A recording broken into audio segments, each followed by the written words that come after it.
This is a setup video for the VIOFO A119 dashcam. We're going to do it in-house just to make it easier to see the menus and the various things we're going to discuss. So right off the bat, when you fire it up, it starts to record right away. So to get into the settings, which is what we're covering right now, you have to turn off the recording. So press the record button and it'll beep. You can't disable this beeping sound. It is there for your safety to alert you in your vehicle that the recording is not working. So there would be something wrong either with the SD card or a setting inside. But for this case, we're going into the menu. So the first one, if you want to select, press the middle button, and that gives you your resolutions. For our purposes, we're going to leave it at the highest, which is probably why you bought this dash cam in the first place, for 2K resolution. It's wonderful at 30 frames per second. If you were to go to 60, be aware that if you take a 60 frame per second or higher video, YouTube will downgrade it to 30 frames. So if this is for YouTube, you might want to just stick with 1080p at 30 frames. The other settings are for you to do capturing and editing later and put together something for other than YouTube. But in our case, we're going to leave it at the highest quality. The loop recording determines how long each clip is that the dashcam will record to the SD card and then move on to the next clip. The default's 3 minutes. If you're going on a long trip, hours driving on the highway, you might want to set this to 5 or 10. All that does is reduce the number of clips stored to the SD card and will actually allow your SD card to last longer with less rewrites over a long period of recording. But if it's for city driving and you're not driving very far or not that long, then the 3-minute clips are probably the best. It's also easier to edit if that's what you're doing. Exposure is very useful if you find your images are either too bright or too dark, whether daytime or nighttime driving. You can adjust it. We're going to try this in the vehicle shortly with a CPL filter, which we're going to attach. The CPL filter will actually darken the image just a tad, so you might then want to increase the brightness or the exposure with this setting. The next setting is for wide dynamic range in your video quality. This would be useful for, I believe, nighttime driving. I'll do some experimenting with this. It's just useful that we have the ability to turn it on and off. So if you find your image quality a little bit lacking and you want to try the auto adjust feature, it's right here, and you can try that. So that's good to have at the option of using it to improve your video quality. Time-lapse recording. This would be good if you're putting together some type of video over, again, a long period of time, and you want to stitch it together in a different format and either put it for YouTube or keep it for yourself. It's nice to have this feature. I'm not going to be using it currently, but I could see some traveling through certain areas where I'd want to set the time lapse. That's a handy option. Your motion detection would be mostly only used, in my understanding, is for parking.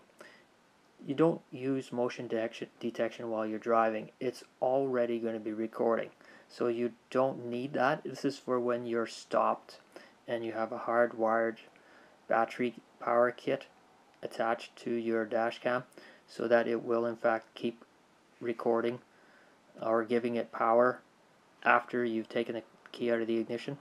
That's the only time you would use it.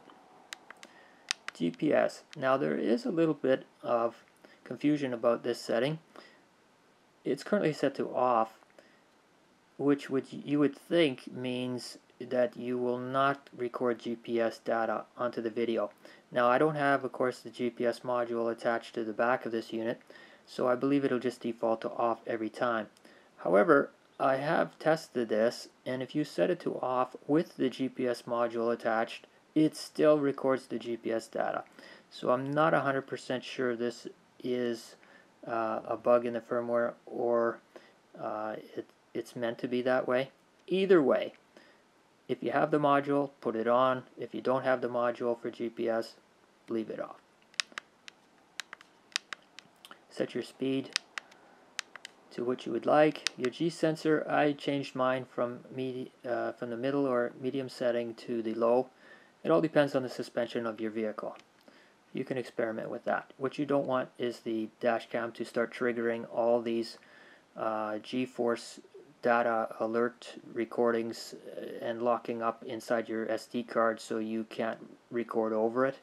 And these are just minor potholes and things. You don't want that, so you might have to reduce it to low. That's what I did. The lane departure warning system basically is for the higher end dash cams. Now it's amazing it's built into this one. It's supposed to basically detect the lines on the road and know if you're veering off. Of course, if the road you're driving doesn't have lines, or it's covered in leaves or whatever, or if it's raining, it might not pick up any kind of detection. This is more or less useless and not for city driving. I would turn it off completely. The forward collision warning system, this might be more useful. Again, this is a feature for high-end dash cams, twice or 3 times the price of this unit, maybe even 4 times. This is a great feature if you do want to avoid getting vehicles too close to you, or you getting too close to them in a long drive. If you're on the highway or something to that nature and you're getting tired, this would be a very good feature to have, because this thing will beep every time you're too close. So that would be a good feature to put on for a long drive. The date stamp, I would leave this on unless you don't want anything on the bottom of your video. The GPS info stamp, you get to control what's in there. Why you'd want to put your coordinates on the bottom of the video, I'm not 100% sure, but I wouldn't do it. I'm not going to put anything on. Some people would want to leave the speed. That might be interesting, and of course if you're speeding and it's recorded and you were in a crash, that might be a negative against you, so I would turn it off. The camera model stamp, this would be good if you have multiple vehicles or you're comparing video from different dash cams. I'm going to leave mine on because we are doing some test videos just to show which one we are currently viewing. The record audio is exactly the same as this mic button on the outside. If you're in your vehicle and want to turn off the recording in the car, you can press the mic button, or you can set it here. And in this case, we're going to be leaving it on. The screensaver, I set mine to 3 minutes just for this video so it wouldn't blank out the screen. In most cases, you're going to have this either 15 seconds or 30 seconds. This would be triggered when you turn your vehicle on, and the screen would stay lit for that period of time and then blank out. The LED is simply this record button light. If you find it's too bright or distracting while you're driving, it can be disabled right here. Good option to have. Not all dash cams offer this functionality. A119 is excellent for features. Date and time. Now you're going to set this the moment you turn on your dash cam, but once you've set it out of the box, I don't think it allows you to set the time zone. So you come back here, check the time, and then go into the time zone and set it to whatever it is where you're living. Make sure you do that, otherwise it will jump out of sync every 6 months or so. Language you would set, your beep sound. I have it for only startup. I just want to make sure the thing is getting power if I forget, and all other beeps off. It's just a little bit distracting. The frequency in North America it's 60. If you're in Europe it's 50. Image rotation, if you had to mount your dash cam upside down, you would then change the rotation. I believe right now there's a firmware bug where, yeah, it rotates it right, but it puts the left on the right. So I believe it's been shifted and they're working on that now. But image rotation is good if you were turning this camera upside down the other way and putting it, say, in the rear window or side window, mounting it a different way. So that's a good feature to have in there.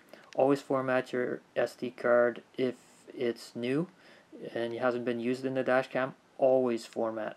And I would also suggest every 2 to 3 months, always format.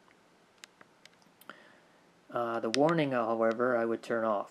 That could be a problem if you forget, or if you turn on your vehicle and every 15 days it's telling you to format and you don't want to stop and play with the buttons depending on how it's mounted. I just turn this feature off. If you're really forgetful, put it at 60 days. The default, if you screw up all the settings, put it all back to the factory.